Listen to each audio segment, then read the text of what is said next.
Hi guys, welcome to my channel. Thanks for tuning in. Make sure you subscribe if you haven't subscribed already. Turn on the notification bell. Hit the like button, give me a thumbs up, and leave me some comments if you have any questions or if you just want to chat a little bit, because I love talking to you guys.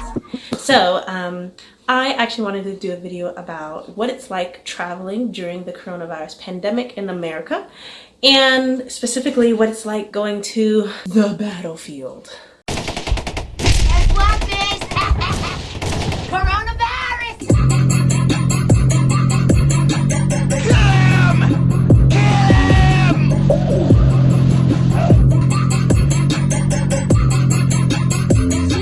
Yes, the epicenter. Coronavirus! Yes, New York. I actually just got in. I am at home. I'm at my dad's place. I made it safely. The flight was fine. It wasn't crazy in the airports because, as you might be familiar with, the airports are pretty much like ghost towns. And yes, I do still wear a mask. This is my home mask. It's different from my travel mask. Because my dad is a doctor, so he works in the hospital, and you know, we still gotta be safe, and it's not just one person in the house anymore like I'm normally used to. So there's this. Anyway, so I'm gonna go ahead and show you guys what it was like. I was traveling from Arizona. If you remember, I was in Arizona for a while. Then my flight got canceled to New York, so I had to reroute, and I went to Atlanta, waited it out for about 2 weeks, and then just this morning, I was able to get a flight and come to New York. This thing is hot. Okay, I mean, I should be okay not wearing it. I'm gonna take it off for now. I think I'll be good. Okay, so why would I want to come to New York? Well, my dad is here, and he's working in a hospital, and I haven't seen him in a while. And I wanted to be here with my dad, and just some of the stuff he shared with me, it kind of, it wasn't settling well within my heart. So I just wanted to hurry up and get here and be with my dad.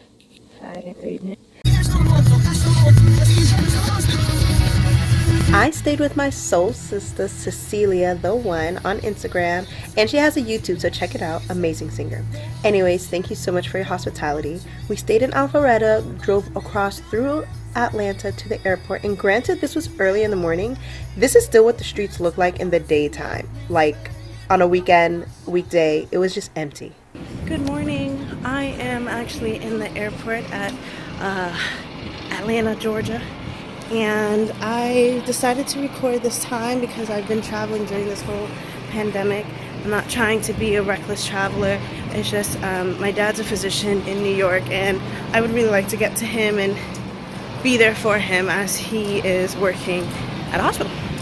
So this is what it's like traveling during the pandemic. There is absolutely nobody in here. Like, ain't nobody trying to be traveling. So for the most part, I usually always have my mask on and my glasses. By the way, it's like super early, so I'm really tired. And I'm ready to just go to sleep. So, you know, block out some of the light and block out some of that Rona. I be having my gloves, this. Right now, like, this isn't necessary, but a bit tired. So it's already started. Everything's reduced. This is at the airport. The station's closed. My flight is boarding in like 10 minutes. And I have to go through all of that in order to get to Concourse D. So, you know, traveling during this time, you might need a little extra time. So since things are being reduced, if you're at a large airport, you might need more time. If you're at a smaller airport, you wouldn't, because you can just walk everywhere. I mean, I've never been to this airport before. I should be fine. Should be interesting when I get to JFK though. Stop is for A gates.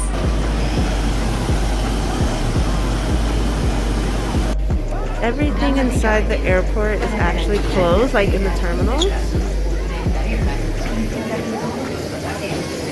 Even though I'm here early, like everything's still closed.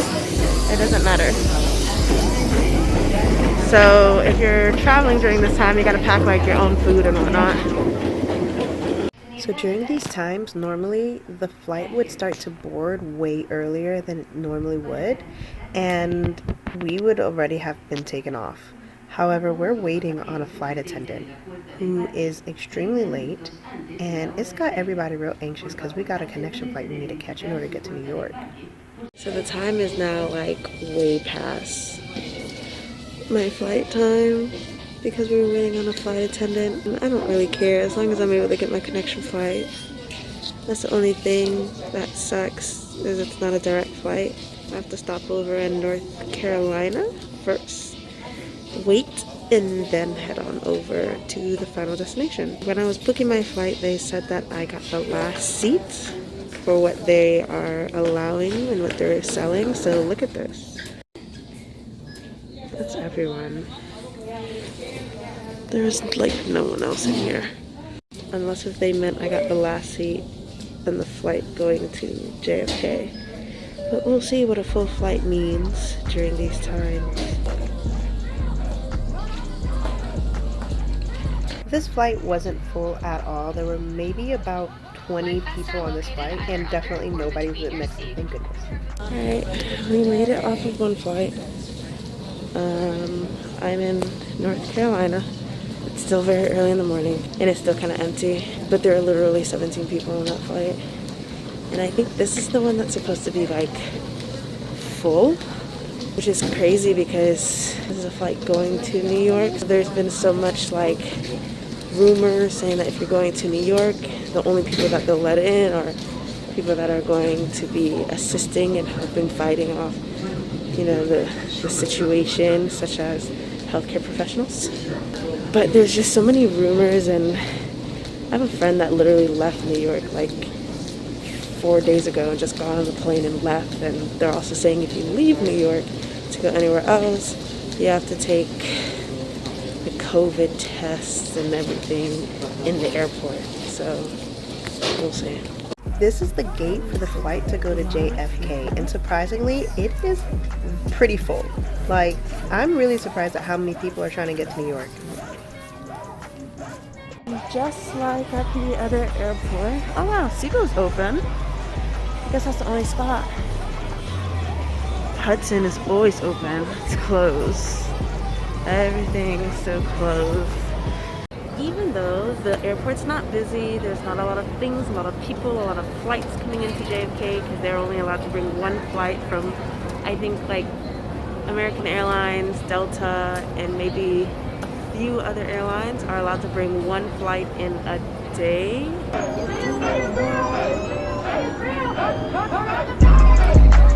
We are literally the only flight here, and they still managed to take a day and a half to get our baggage out on the carousel. I've literally been standing here for like 30 minutes. New York. I'm over it already. Over it. And it's cold outside.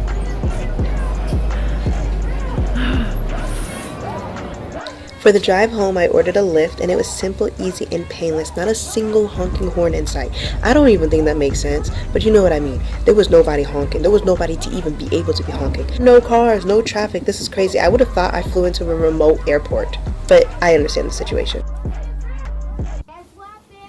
Alright, so here are some of the questions that were burning in my mind, and some of the rumors that were told and were spread to my family members and friends. Number one, you need a very particular identification to show you are from New York in order to come into the state or the epicenter, showing that you are trying to return home. Not true. They didn't ask me for any piece of identification except for the normal identification that they ask for when you go to get your boarding pass and check in for your flight.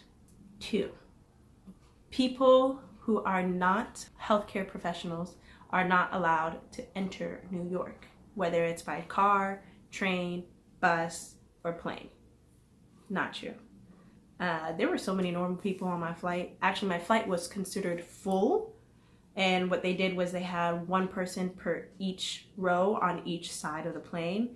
One person would sit on the left side all the way by the window, the other on the right side all the way by the window. So all of the rows were full with at least one passenger. all the way on the insides. 3, if I want to leave New York, I'm going to need to do the mandatory COVID tests. Not true. Thank God. I ain't trying to have nobody stick something up my nose and stab my brain. Like, that just looks so uncomfortable. 4, they aren't even allowing airplanes to fly into JFK or LaGuardia. Not true. There's at least 1 flight a day from all the larger airlines. 1 flight a day flying into JFK, Newark, and or LaGuardia. Also flying out. 5, like my nails, because of myself, I use super glue. Super glue for my fill, my own ombre. This quarantine got a girl knowing how to be resourceful. Anyways, gloves and masks. You don't need to, but if you don't, you're just being reckless. Like, come on, you know, come on. I saw at least 3 people wearing hazmat suits, and it was so weird how normal it felt to see that. It kind of made me jealous, like, dang, I wish I had a hazmat suit. They're very, very, very particular about the 6 feet social distancing. Very particular. Very stern and strict about it. If you was too close to somebody, especially any of the agents or the representatives in the airport, they was pretty much cursing you out. And that was also a sign letting me know that I was coming back to New York. So I hope those answer your questions or your curiosities. Make sure you follow up with my other videos in case if you're lost and you don't understand why I'm even talking about this. Check out the other videos on why I'm even still in America and why am I not living in my apartment in Beijing. But yeah, bye.